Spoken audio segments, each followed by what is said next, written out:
What's going on, guys? It's Joshua Man, and I'm back here with another video, and I will be telling my type 1 diabetes story. So, straight off the bat, August 9th, 2011, I was at school.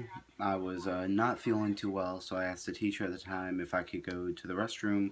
He let me go. I got about 3/4 up the hall to the restroom, and I threw up all over the floor. I went straight to the nurse, told her I was sick, not feeling well. She sent me home with a stomach ache.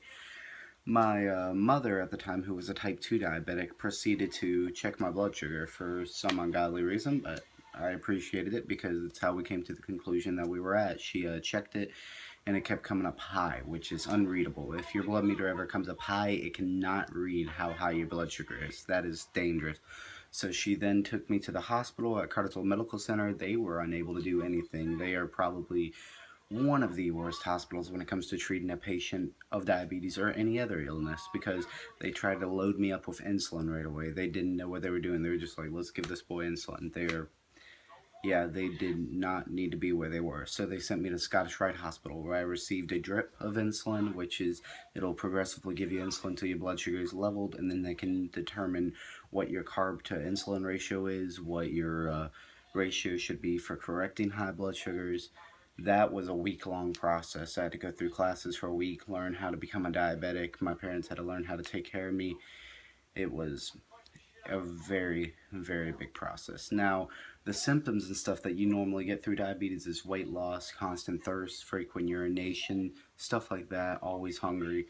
I did have that over the course of 2 months, but it wasn't until I got diagnosed that I really realized that was happening to me. I was looking back on it now, about a month before, I was working on a farm with my mom's friend, and as I was digging and stuff, I threw up after I drank a Powerade. Just threw up a Powerade. I was like, wow, that sucked. And I went back to work because I was making money at the time. I didn't want to get sent home and stop making money. And then, if I recall, there was another situation where my tongue was actually peeling.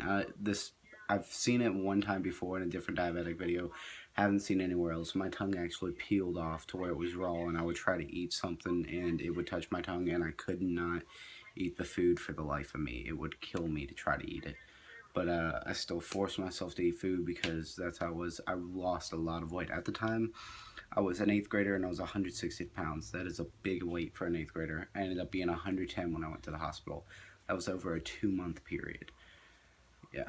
Now looking back on the symptoms and stuff, I can see it. But my issue today with type 1 diabetes is I am not handling it properly, and I do need to get better with it, but it feels like it's such a struggle for me to even write down my blood sugars, to even check my blood sugar, to even take the right amount of insulin, check the carbs in the food. It is such a struggle for me, and it's slowly but surely going to kill me. Sorry for the hiccups right there. But right now I'm on thyroid medicine, Synthroid, and I'm also on my Humalog. I've got my insulin pump, everything that works, and so far I'm taking it day by day. I'm trying to get better with everything, but it's such a struggle for me, and it's so hard for me to see people with leukemia, with cancer, with all these other diseases pushing through it, doing everything they need to do, and they live a much shorter life than me. Yet I'm sitting here and I struggle to just check my blood sugar.